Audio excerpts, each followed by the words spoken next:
Gloria a Dios. Que el Señor los bendiga en este día.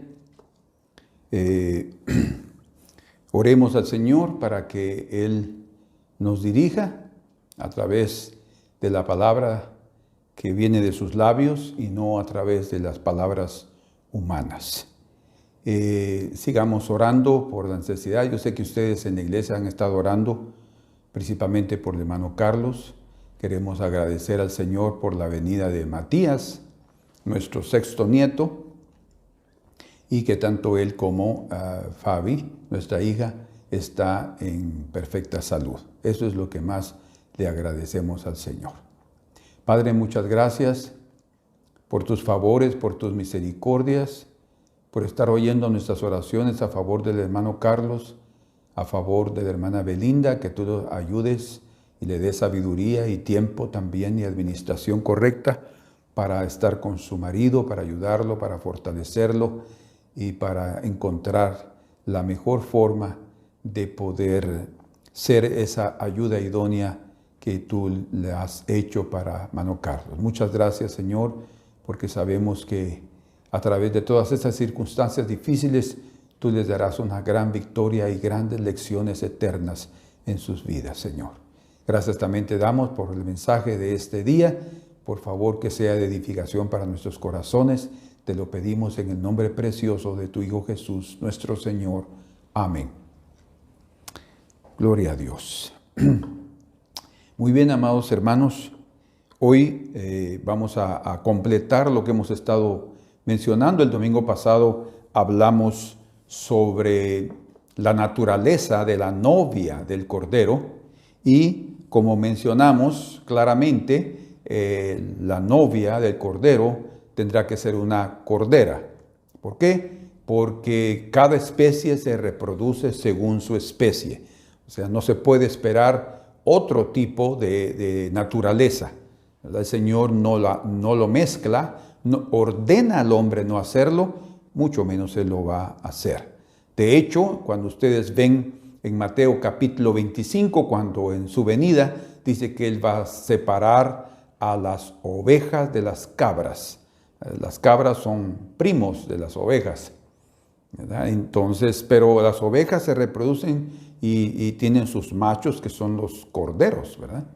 Entonces dice que les dirá a los de la derecha, a las ovejas, dice, venid benditos de mi Padre, heredad el reino preparado para vosotros. Y a los de la izquierda, dice, les dirá, hablando de las cabras, porque separará las ovejas de las cabras. Dice, o sea, está hablando de esa naturaleza contumaz, esa naturaleza rebelde que ustedes pueden ver en las cabras. Naturalmente es así. Naturalmente una oveja es diferente, ¿verdad? Por eso es que queremos comenzar ahora considerando el carácter de la novia. Ya vimos la naturaleza de la novia.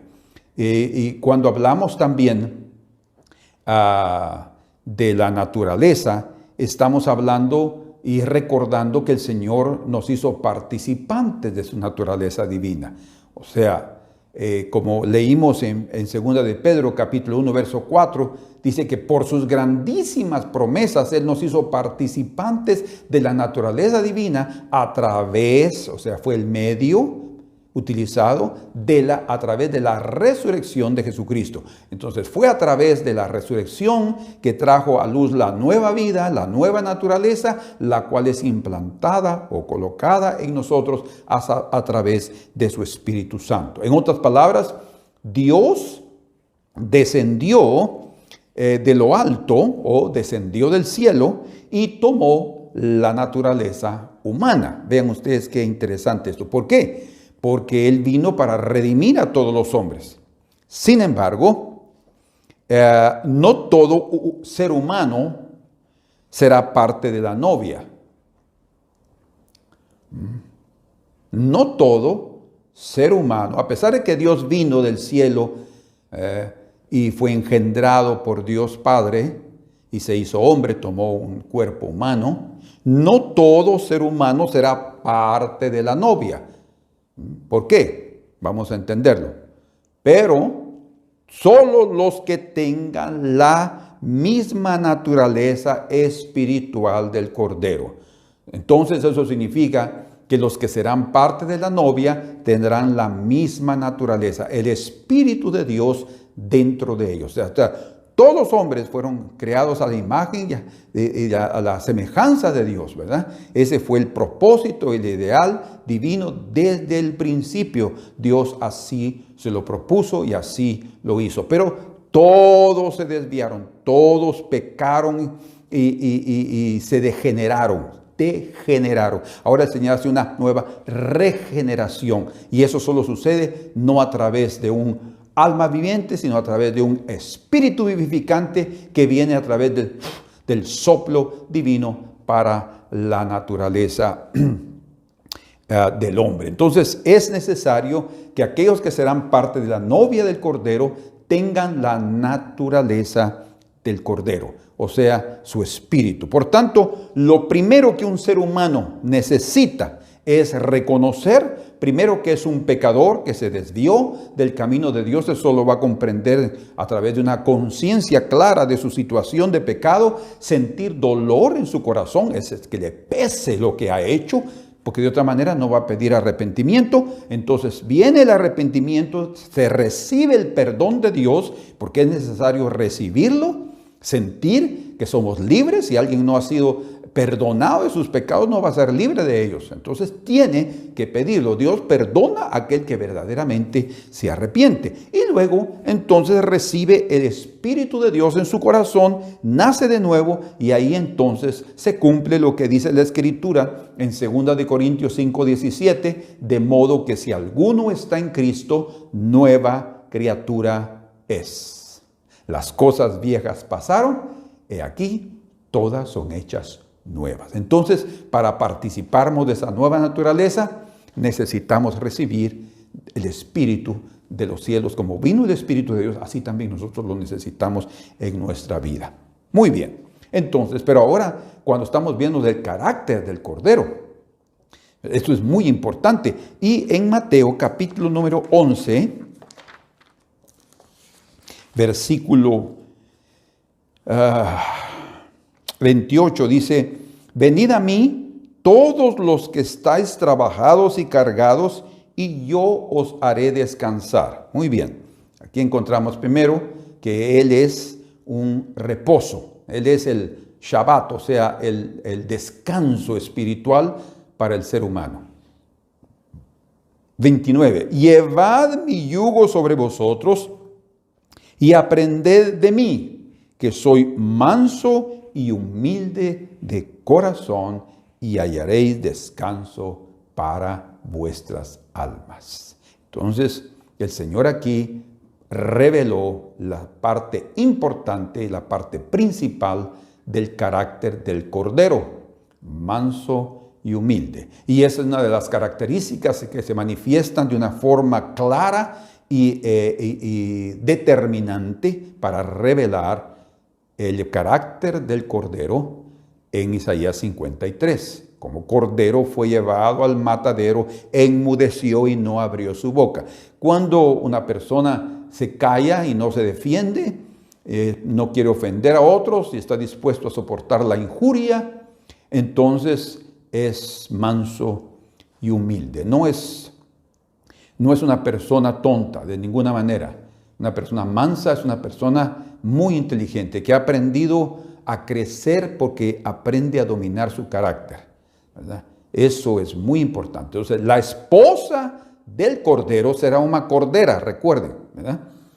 Su naturaleza. Pero ahora veamos el carácter de esa persona. Y encontramos en el libro de Gálatas, capítulo número 5, vamos, me acompañen por favor. Gálatas capítulo 5, en el verso número 22 dice: mas el fruto del Espíritu, primero mencionó todo lo que es los deseos de la carne, las pasiones, ¿verdad?, de la carne. Desde el verso 17 hasta el versículo 21. Entonces, dice ahí que los que practican tales cosas no heredarán el reino de Dios. Entonces es necesario carácter. Necesitamos crecer.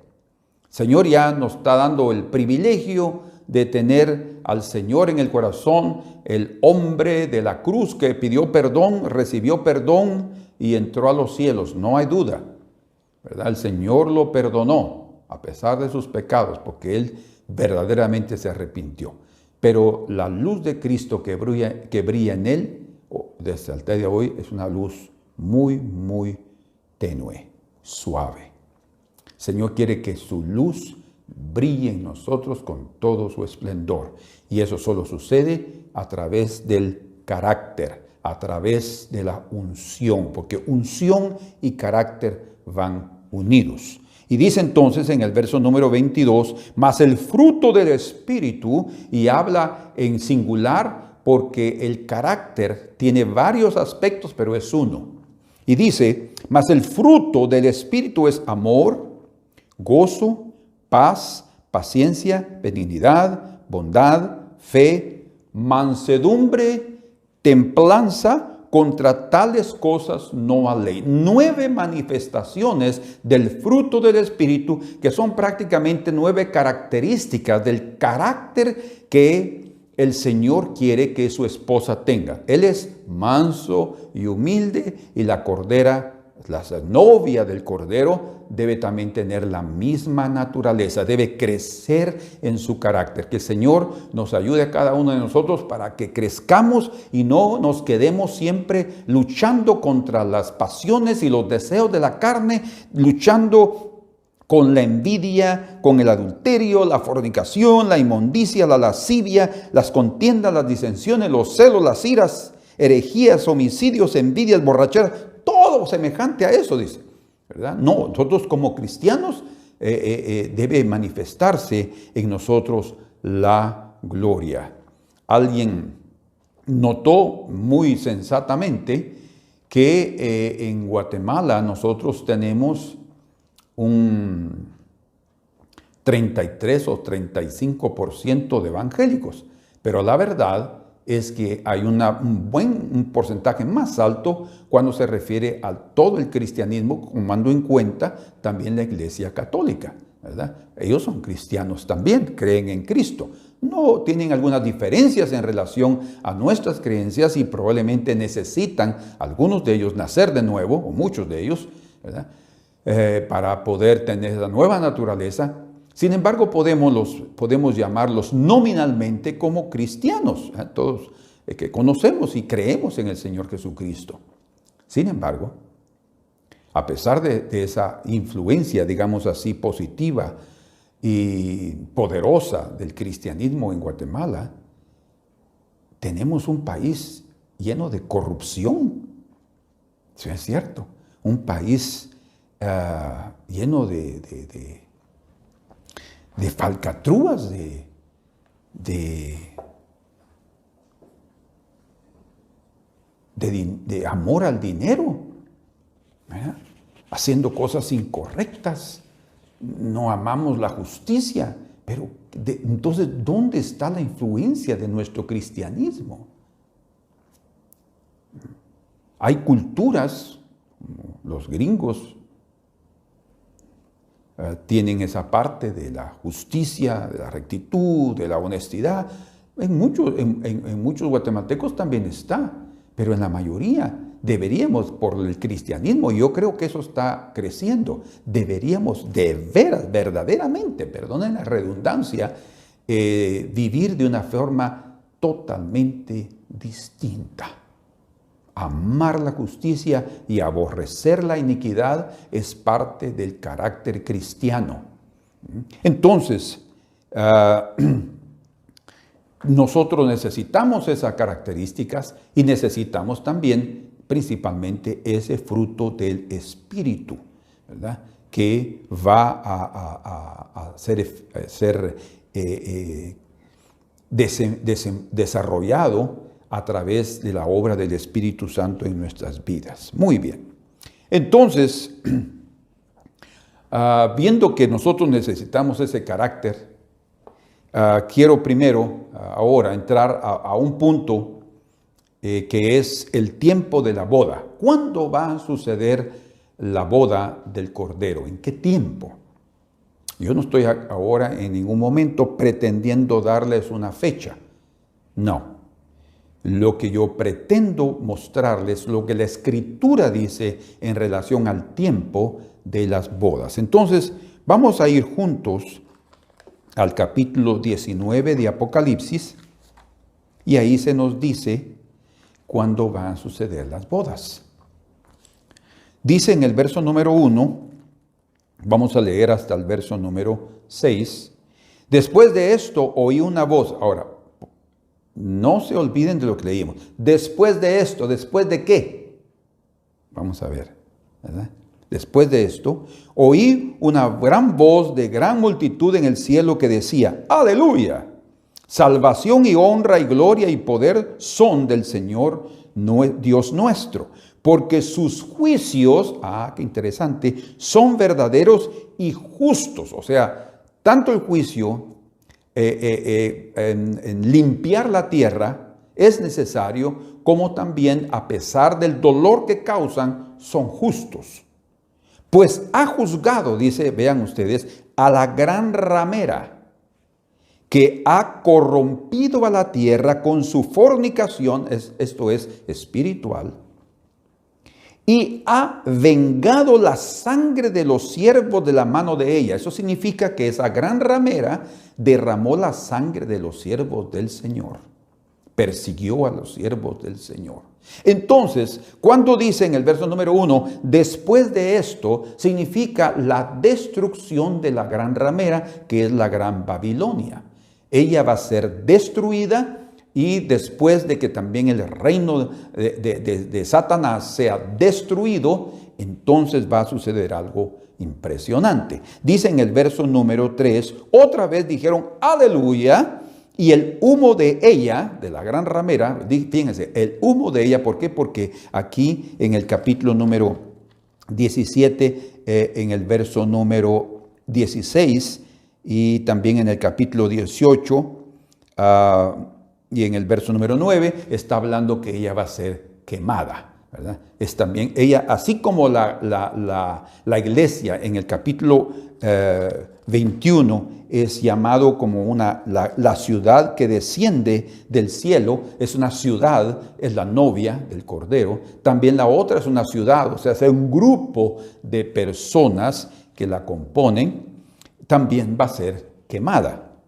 Y entonces dice, y los 24 ancianos y los 4 seres vivientes se postraron en tierra y adoraron a Dios que estaba sentado en el trono, y decían amén, aleluya. O sea, en los cielos que observan también los decretos divinos y que los oyen y que saben cuándo eso se cumple, ellos también están, los 24 ancianos, que son parte, digamos así, del tribunal en los cielos, que el Señor tiene como su grupo ahí digámoslo, de consejeros. Es un calificativo un poco exagerado, porque el Señor no necesita consejeros, pero es como el Señor lo hace así. Él siempre nos pregunta, nos dice y quiere ver cuánto nosotros también nos hemos desarrollado para poder expresar lo que hay en nuestros corazones sobre el plan que hay en su corazón. Entonces dice en el verso 5, y salió del trono una voz que decía, alabad a nuestro Dios todos sus siervos y los que le teméis, así pequeños como grandes, y oí como la voz de una gran multitud, como el estruendo de muchas aguas, y como la voz de grandes truenos que decía, aleluya. Esta es la tercera vez que dice aleluya, porque el Señor nuestro Dios Todopoderoso reina, dice. O sea, lo que está diciendo aquí, cuando dice, el Señor nuestro Dios Todopoderoso reina, es que Él nunca ha dejado de reinar, ¿sí? Pero también puede darnos a entender que es el momento cuando el reino literal, establecido política y físicamente, estará sobre la tierra. O sea, después de la destrucción de todos los reinos, de aquella bestia de 7 cabezas y de 10 cuernos, va a ser destruida. Entonces se establece el reino permanente del Señor, según lo que el Señor está diciendo aquí. Después de esa destrucción de la gran ramera, de la gran Babilonia, que tiene un nombre escrito abominable en su frente. Los siervos de Dios tendrán el nombre de su Dios en su frente. Ella tiene en su mente los nombres abominables, definitivamente, del abismo. Y dice ahora en el verso número 7, gocémonos y alegrémonos. Aquí hay una gran fiesta, como la fiesta que anunció Juan el Bautista cuando vio al novio y a la novia juntos, y él era el amigo del novio. ¿Se recuerdan? Dice, gocémonos y alegrémonos y démosle gloria, porque han llegado, vean ustedes, han llegado las bodas del Cordero y su esposa se ha preparado. Entonces, aquí este es es llamado una lembranza, un recuerdo o un anuncio del Salterio. Es lo que encontramos en el Salmo 118, en el verso número 24.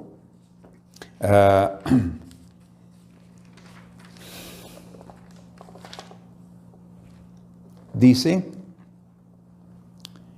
este es el día que hizo Jehová, nos gozaremos y alegraremos en él. Oh Jehová, verso 25, sálvanos ahora, te ruego, oh Jehová, que nos hagas prosperar ahora. Bendito el que viene en el nombre de Jehová, desde la casa de Jehová os bendecimos. Qué tremendo, ¿verdad? O sea, este es un anuncio, digamos así, un recuerdo de este salterio del cánticos que eran expresados por los judíos, para mostrar aquí la alegría y el gozo que habrá porque han llegado las bodas del Cordero. Eso quiere decir la unión de su pueblo con su amado, la unión del cuerpo con la cabeza y para siempre. Ya estamos unidos místicamente, o sea, espiritualmente estamos unidos, pero ahí habrá una unión espiritual, obviamente en el sentido espiritual, pero le estaremos así unidos para siempre, porque ya tendremos nuestro cuerpo transformado. Ya habrá sucedido en ese momento, porque en las bodas del Cordero, antes de eso sucede el arrebatamiento, entonces nuestro cuerpo habrá sido transformado por completo. Y dice en el verso 8, y a ella se le ha concedido, no es que ella lo alcanzó, pero algo muy importante es el carácter, pero dice, y a ella se le ha concedido que se vista de lino fino, limpio y resplandeciente, porque el lino fino es las acciones justas de los santos. Y en el verso 9 termina diciendo, y el ángel me dijo, escribe, bienaventurados los que son llamados a la cena de las bodas del Cordero, y me dijo, estas son palabras verdaderas de Dios. Muy bien. Entonces, aquí vemos que después de esas cosas realizadas, ¿cuáles son esas cosas? Los juicios de Dios sobre la tierra, las señales que mostrarán que las bodas del Cordero están a la puerta. Y segundo, que la gran ramera será totalmente destruida, como también el reino de Satanás. Después de eso, él solo se levantará al final del milenio para tratar de hacer daño otra vez al campamento de los santos, pero ya él no podrá. A pesar de que él va a engañar otra vez, dice al final, engañará los corazones de los hombres. Imaginen que en el propio milenio habrá oportunidad que Satanás engañe otra vez a los hombres y algunos serán engañados. ¿Por qué? Porque el problema no está en el enemigo, sino el problema está en nosotros. Necesitamos rendir nuestro corazón al Señor. Muy bien. Entonces el tiempo de las bodas sucederá en ese periodo.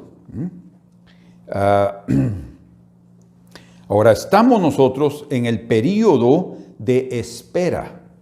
Nosotros estamos Aquí les voy a mostrar algunas cosas muy importantes, solamente veremos una en este día. Pero sabemos que existen diferentes o muchas culturas en el mundo y en cada cultura se realiza de manera diferente los compromisos matrimoniales como también las bodas, ¿verdad?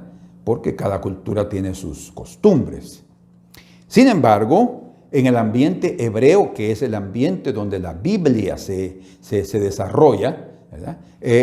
Existe también un período de espera entre el desposorio y la boda. Un período de espera. Quiere decir que cuando el Señor vino a esta tierra, Él vino a desposarnos, Él vino a comprometernos. Por eso es que hasta el día de hoy estamos esperando, estamos en ese período de espera. ¿Por qué existe un período de espera entre el desposorio y la boda? Esa es la tradición hebrea, ¿verdad?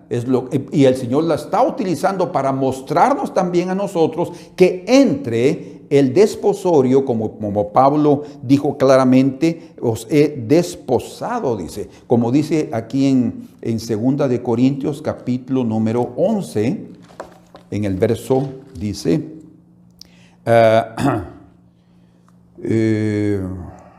verso 1 y 2, ojalá me toleraseis un poco de locura, sí, toleradme, porque os celo con celo de Dios, pues os he desposado, o sea, comprometido, con un solo esposo, Cristo, para presentaros como una virgen pura a Cristo, una virgen pura. O sea, está hablando de virginidad aquí, está hablando de fidelidad, está hablando de honestidad y está hablando de un compromiso que se hace. Muy bien, entonces durante ese periodo del desposorio hasta el casamiento, el novio y la novia vivían todavía separados.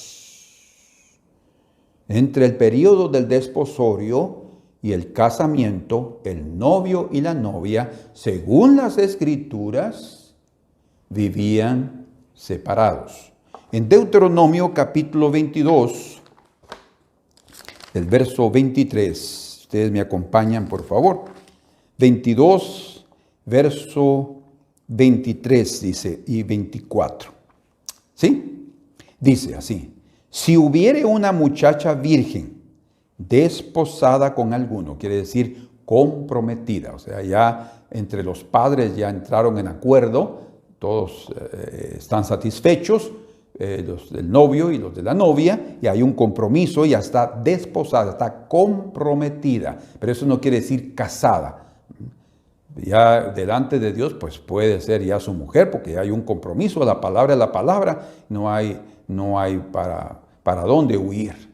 Sin embargo, todavía no están juntos, es lo que quiere decir, ¿verdad? La diferencia entre el desposorio y la boda o el casamiento.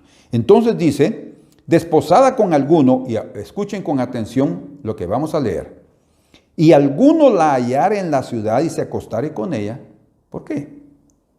¿Por qué puede suceder eso? ¿Por qué ese peligro puede acosar o perseguir a esa novia, a esa desposada? Porque todavía no está con su marido. ¿Entiende? Todavía vive en la casa de sus padres. Y dice, entonces, vean lo que dice ahí el verso 24, los sacaréis a ambos a la puerta de la ciudad y los apedrearéis. O sea, morirán. Porque ya había un compromiso. A pesar de que todavía no estaban juntos. Y morirán, la joven porque no dio voces en la ciudad, y el hombre porque humilló a la mujer de su prójimo, así quitarás el mal de en medio de ti. Esto lo encontramos en Deuteronomio, pero luego encontramos también en Mateo un pasaje que nos está refiriéndose a José y a María. Mateo capítulo 1 y verso 18 dice, el nacimiento de Jesucristo fue así, estando desposada María, su madre, con José, o sea, ya estaban con el compromiso de casamiento, antes que se juntasen. ¿Por qué? Porque hay un periodo de tiempo entre el desposorio, o había, ¿verdad? Hasta el día de hoy existe, y las bodas. Se halló que había concebido el Espíritu Santo. O sea, por lo que leemos de Deuteronomio, pareciera que aquí había sucedido lo mismo con María. Y José pensó que ella lo había engañado. Pero no fue así. Sino dice, por eso dice ese versículo, comienza diciendo, el nacimiento de Jesucristo fue así. O sea, fue bastante conturbado en el sentido de poner en aprietos a María y a José. Principalmente a María, que como mujer es la que más vergüenza puede pasar por una cuestión como esta, como lo leemos ahí en Deuteronomio. Entonces, queda establecido que dentro de esa cultura hay un periodo en el cual ellos viven separados. Eso significa que por ahora, en el caso espiritual nuestro, estamos separados físicamente del Señor, ¿sí? Y no estamos hablando de ningún tipo de relación como la que el hombre y su mujer desarrollan físicamente. Estamos hablando del matrimonio espiritual entre Dios y su iglesia. Pero ahorita, en este momento, estamos separados. El Señor está en el cielo, que es su morada, y nosotros estamos en la tierra, que es nuestra morada. Entonces, el Señor vino de los cielos para buscar a su amada, hizo la obra, el trabajo que él tenía que hacer, ¿se recuerda? ¿Verdad? El trabajo como Adán, y en ese trabajo él encontró a su esposa. Así, y la esposa ahora tiene que prepararse para poder ir al cielo y encontrarse con su amado. Después volverán. Así sucedió con Rebeca. Ella tuvo que salir de su tierra, pero ya estaba preparándose, el Espíritu Santo ya la había escogido. Cuando el siervo de Eleazar, el siervo de Abraham, le pidió confirmación al Señor para que fuera el misericordioso con escoger la esposa de su Señor Isaac, entonces fue el Espíritu Santo. Él dice que el ángel del Señor se adelantó, como le dijo a Abraham, y estaba allí para mostrarle quién era la esposa, y él fue el que se la llevó. Entonces, ese siervo es figura del Espíritu Santo, que fue dejado, que fue enviado después, como el Señor dijo, yo no os dejaré huérfanos, enviaré al Espíritu y Él vendrá en mi nombre. Así como el Hijo fue enviado en el nombre del Padre, el Espíritu Santo es enviado en el nombre del Hijo. Vean qué precioso. ¿Por qué? Porque el Espíritu viene a la esposa para prepararla y llevársela y presentársela al Señor. O sea, la obra de Cristo como cabeza fue ejecutada. Ahora es la novia la que debe, en este periodo de prueba, manifestar su carácter y prepararse. Muy bien, entonces, además entonces de un periodo de espera, en esta separación física que hay ahora entre Dios y nosotros, entre Cristo, entre nosotros, su iglesia, también se convierte en un periodo de prueba y obviamente también en un periodo de preparación. Entonces hay tres cosas importantes aquí que necesitamos considerar. La primera es que es un periodo de espera, que se convierte en un periodo de prueba y que también es un periodo de preparación. Estas tres cosas son importantes. Espera, porque nosotros tendremos que aguardar hasta que se ejecuten todos los planos por Dios determinados, ¿verdad? Así como Adán tuvo que esperar que Dios le preparara a Eva, su esposa, Génesis 2:18, dice que ya estaba en el corazón de Dios. Dice, no es bueno que el hombre esté solo, le haré ayuda idónea para él. En cuanto el Señor estuvo en su ministerio aquí, Él estaba con sus discípulos, ¿verdad? Pero era Él que estaba ejecutando el trabajo, la obra Él la hizo, la obra de redención Él la ejecutó. Después los otros, la iglesia, la novia, se convirtió en una colaboradora de esa obra, la cual seguía siendo efectuada, pero a través de Dios, a través de nuestras vidas, ¿verdad? No que nosotros nos convirtiéramos en corredentores de ninguna manera. Cristo es el único redentor y Él es el que opera a través de nuestra vida. Tantos milagros como maravillas, como también el salvar a las personas, el tocar a las personas en sus corazones para arrepentirse. Entonces, en ese hay un periodo de espera que nosotros necesitamos aguardar el cumplimiento de todos los planos de Dios. Por eso es que las bodas del Cordero solo suceden después de que los juicios de Dios se derramen sobre esta tierra, ¿verdad? Y hasta después de eso, entonces nosotros subimos. Yo sé que existen teorías en cuanto a cuándo va a suceder, que si el arrebatamiento es antes de la tribulación, en medio de la tribulación o al final de la tribulación. Las evidencias que encontramos en la Escritura es en relación que la iglesia en el libro de Apocalipsis está pasando por una gran tribulación, ¿verdad? Si no es la iglesia la que pasa la gran tribulación, entonces ¿quiénes son estos que están sufriendo tanto y que son testigos del Cordero? Bueno, entonces también tenemos una prueba, un periodo de prueba, porque, escuchen, es de prueba porque se va a requerir de nosotros que estamos aquí en la tierra ahora, en nuestro periodo de cada generación, en nuestros 50, 60, 70, 80, 90 años que vivamos, se va a requerir de nosotros fidelidad. La novia, durante el tiempo que pasa en la tierra, en cuanto está separado de su esposo, debe mostrar fidelidad. Y recuerden lo que leímos en Deuteronomio 22. Ahí está claro que es preciso, que es necesario que la novia se cuide, que no se exponga al peligro, porque puede exponerse al peligro. Entonces debe mantenerse libre de cualquier momento bochornoso. Muy bien, entonces llegamos también al periodo de la preparación. Estas dos últimas, tanto la prueba como la preparación, lo veremos en el próximo mensaje. Pero la preparación es necesario porque la novia necesita purificarse. Como dice aquí en Apocalipsis capítulo 22, en el verso número 11, hablando del final de los tiempos y cómo el Señor vendrá, y necesitamos decir, Maranata, ven Señor Jesús. ¿Por qué? Porque es necesario que Él venga para cambiar todas estas cosas, ¿verdad? Pero antes de su venida, todo lo que está sucediendo ahora es la preparación para su venida. Dice en el verso 12, el verso 11, el que es injusto sea injusto todavía. Esto está en la Biblia.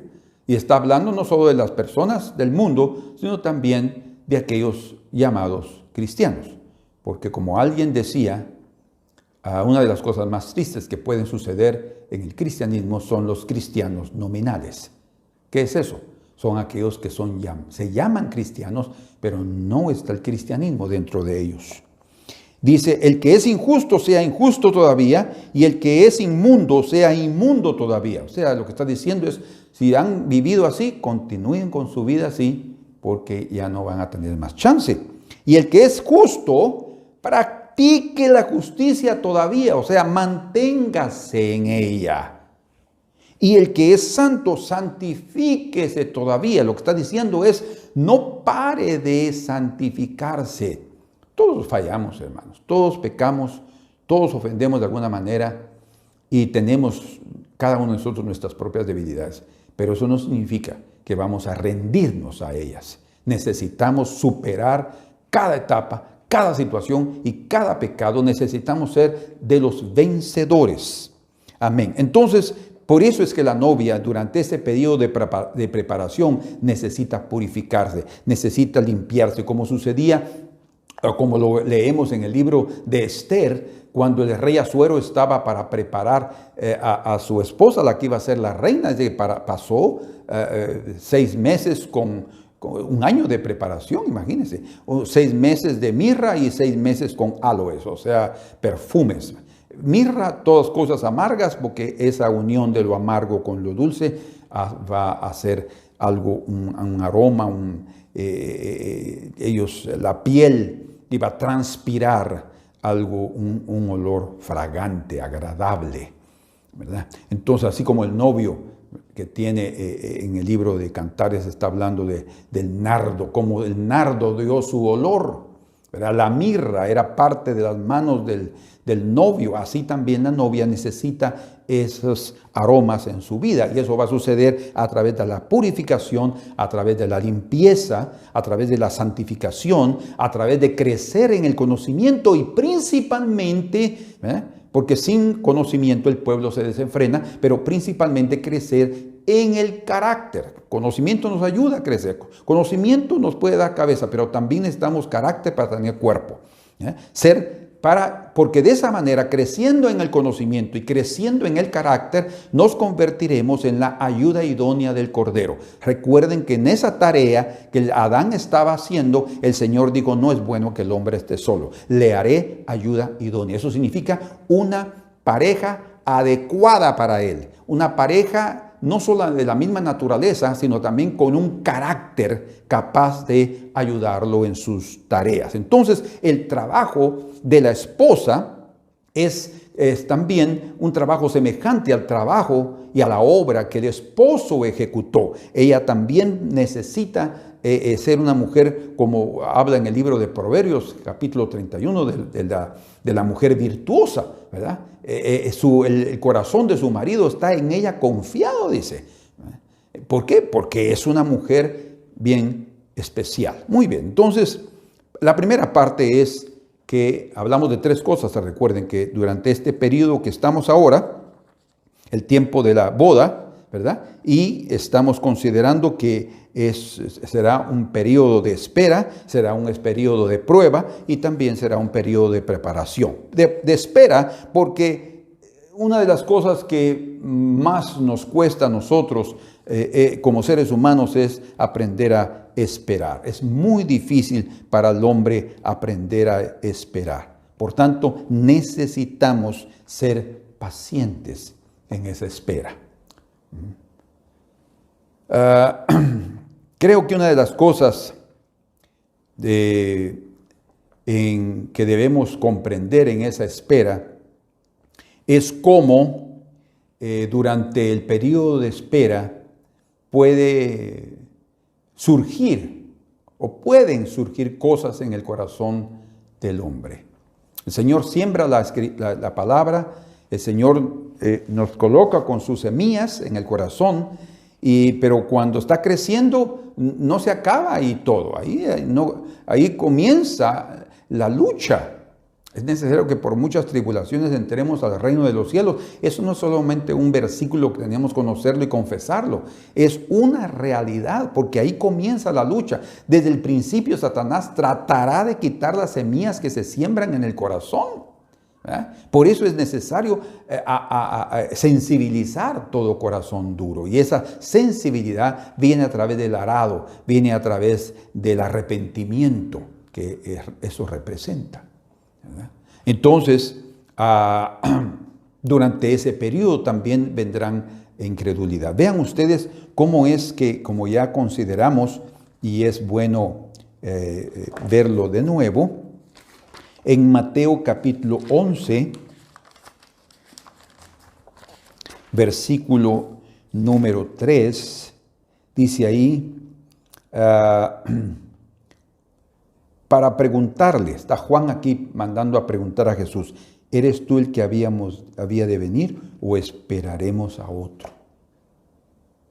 En medio de la espera puede venir también surgir la incredulidad. Y nosotros tenemos que tener cuidado de eso. Porque dice en el libro de Hebreos, hablando en el capítulo 4, hablando de aquellos que no entraron en su reposo, dice que no entraron por causa de desobediencia, pero también dice que no entraron por causa de incredulidad.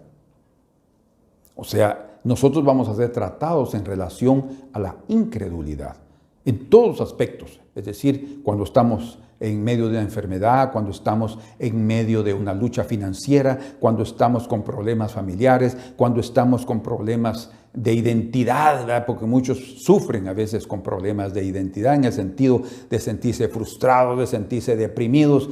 Son problemas de identidad, porque nosotros ya debemos de conocer cuál es nuestra identidad. Nosotros somos hijos de Dios y hemos sido llamados a ser vencedores. Entonces, cuando venimos de esas luchas, es la incredulidad. Satanás está tratando de infundir en nosotros la incredulidad para desanimarlos. Imagínense el ejemplo que encontramos aquí en Mateo capítulo 11, hablando de Juan el Bautista, un siervo preciosísimo, el precursor de quien Cristo dijo, no hay otro mayor que Juan, nacido de mujer. Este hombre dijo, Señor, ¿eres tú el que había de venir o esperaremos a otro? Es difícil la espera, hermanos. Y cuando llegó el final, ¿será que ahora sí? ¿Y será que eso sucedió o no sucedió? O sea, esa parte de la espera es algo bien difícil. Y nosotros podemos decir, bueno, pues ese fue Juan el Bautista. No, fíjense que en Lucas capítulo 24, verso 21,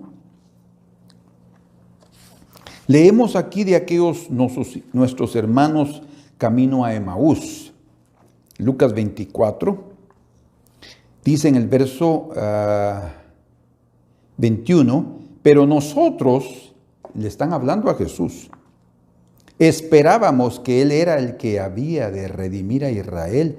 Y ahora, además de todo esto, hoy es ya el tercer día que esto ha acontecido. Nosotros esperábamos. Y Cristo está de frente de ellos. Con ellos, resucitados, ellos no lo reconocen y ellos le están diciendo, pero nosotros esperábamos. Pero hermanos, necesitamos aprender a esperar con una esperanza viva. Nosotros esperábamos y hoy es el tercer día y Él dijo que iba a resucitar y nosotros deberíamos estar en Jerusalén, no estar en camino a Emaús, ¿verdad? Entonces, la espera es algo muy importante. Cuando el Señor habla, por ejemplo, en Mateo capítulo 24, en el verso 48, nos dice otro aspecto importantísimo de la espera, que cuán importante es que nosotros podamos esperar con paciencia. 24, verso 48, dice, pero si aquel siervo malo dijere en su corazón, mi Señor tarda en venir. ¿Cómo es difícil esperar? Se cansa, yo entiendo, la gente se cansa de esperar. Se cansa de esperar un médico, se cansa de esperar el novio, se cansa de esperar la novia, se cansa de esperar el futuro esposo, se cansa de esperar que le arreglen el carro, que le arreglen un instrumento, que lo reparen, ¿verdad? Se cansan de esperar que el Señor los bendiga honestamente y comienzan a hacer negocios fraudulentos o comienzan a tratar de hacer dinero por medios ilegítimos, por medios de los cuales es la manifestación de la carne y no la honestidad del espíritu.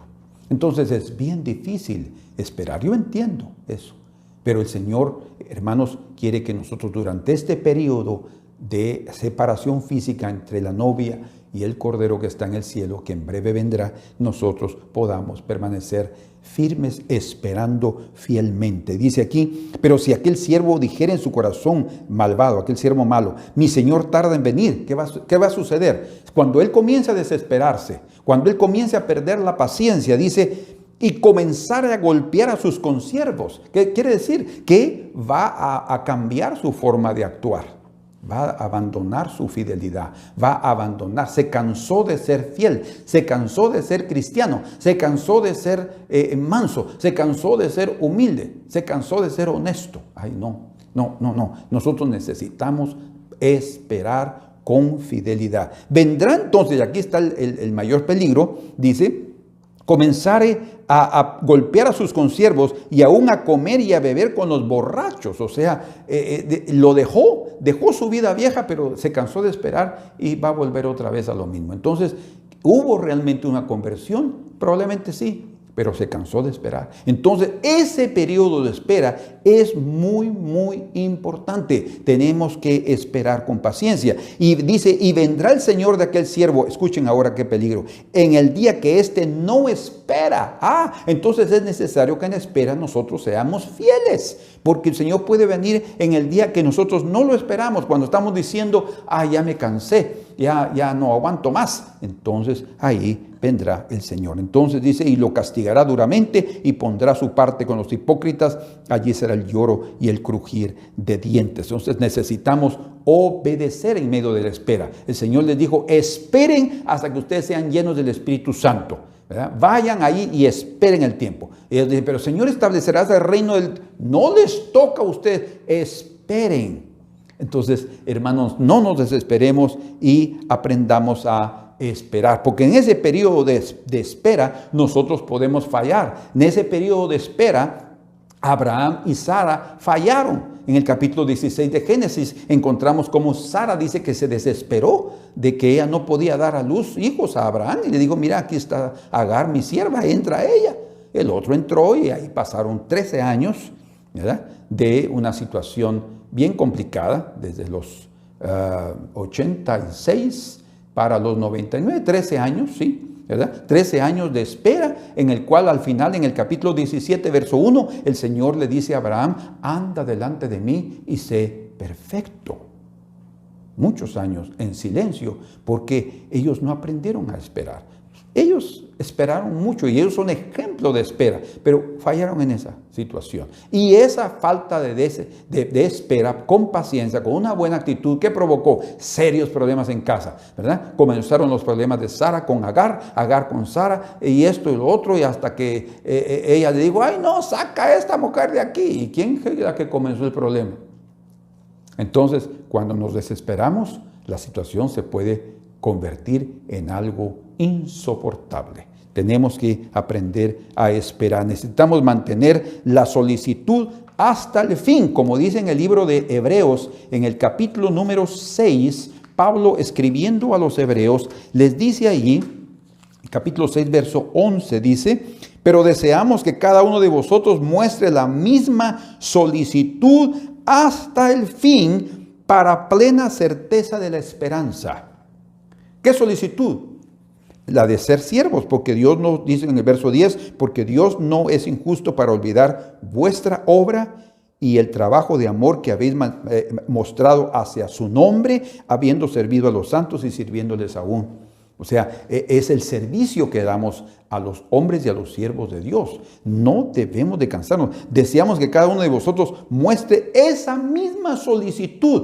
O sea, no nos cansemos, necesitamos perseverar, como el Señor dijo, aquel que persevere hasta el fin, ese será salvo. Así es que vamos a continuar, vamos a luchar, vamos a esforzarnos por permanecer fieles. En el verso 12 dice, pero deseamos que cada uno de vosotros, 12, a fin de que no os hagáis perezosos, sino imitadores de aquellos que por la fe y la paciencia heredan las promesas. O sea, dentro de esa espera es necesario que nosotros tengamos mucha paciencia, ¿verdad? Es necesario que tengamos también, obviamente, una muy buena actitud. Y en el verso 15 dice, habiendo esperado con paciencia, alcanzó la promesa. Hablando de Abraham, dice, habiendo esperado con paciencia. Él tuvo que al fin decir, bueno, sí, Señor, realmente perdóname.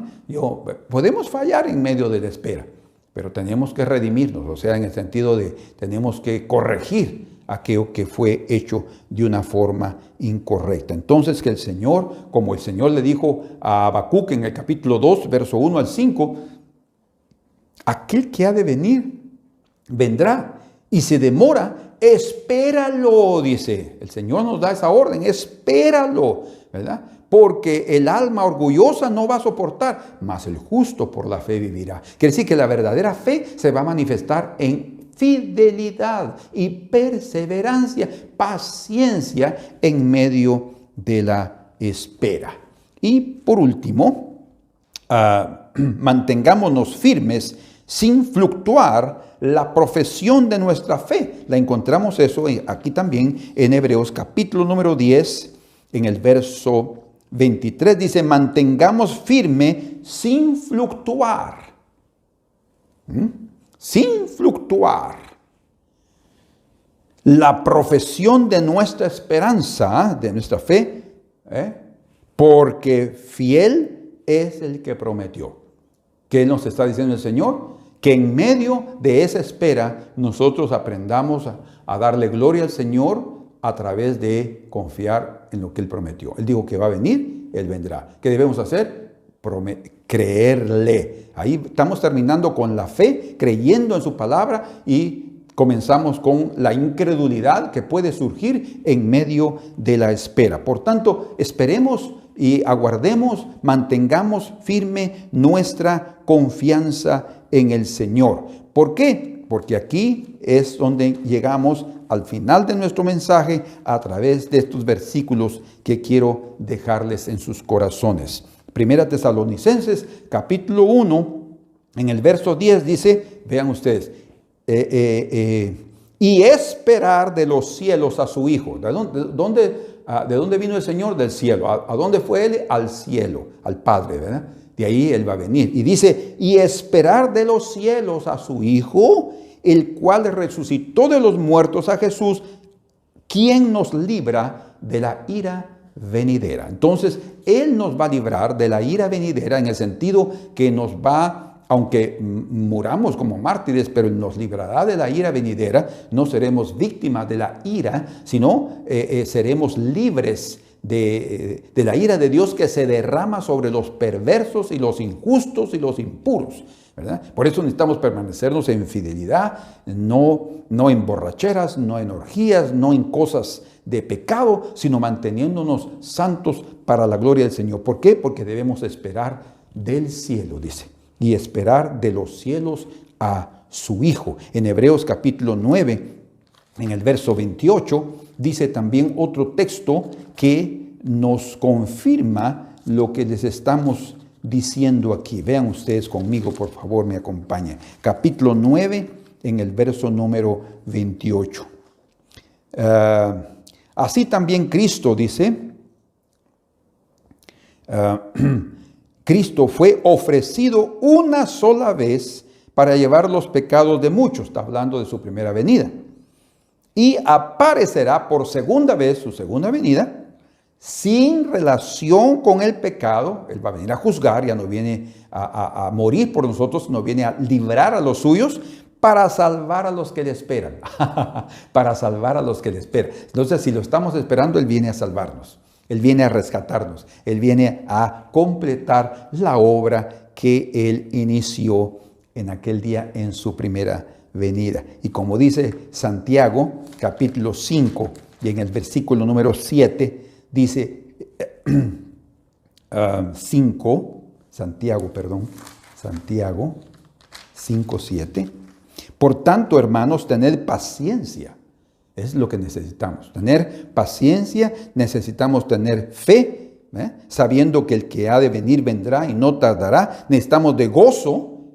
En Romanos 12 nos habla que con gozo debemos esperar, y necesitamos también tener esa esperanza viva, una esperanza constante de su venida, porque el que prometió lo va a cumplir. Pero dice, por tanto, hermanos, tened paciencia hasta la venida del Señor. Vean ustedes que ese periodo, o este periodo que nosotros estamos viviendo, es necesario que manifestemos paciencia. Paciencia hasta la venida del Señor. Mirad cómo el labrador espera el precioso fruto de la tierra, aguardando con paciencia hasta que reciba la lluvia temprana y la tardía. Entonces nos es necesario que esperemos, como Pedro nos lo confirma.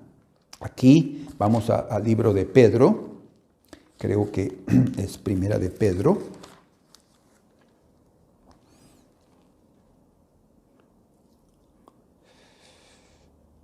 Dice en el verso 13, por tanto, ceñid los lomos de vuestro entendimiento.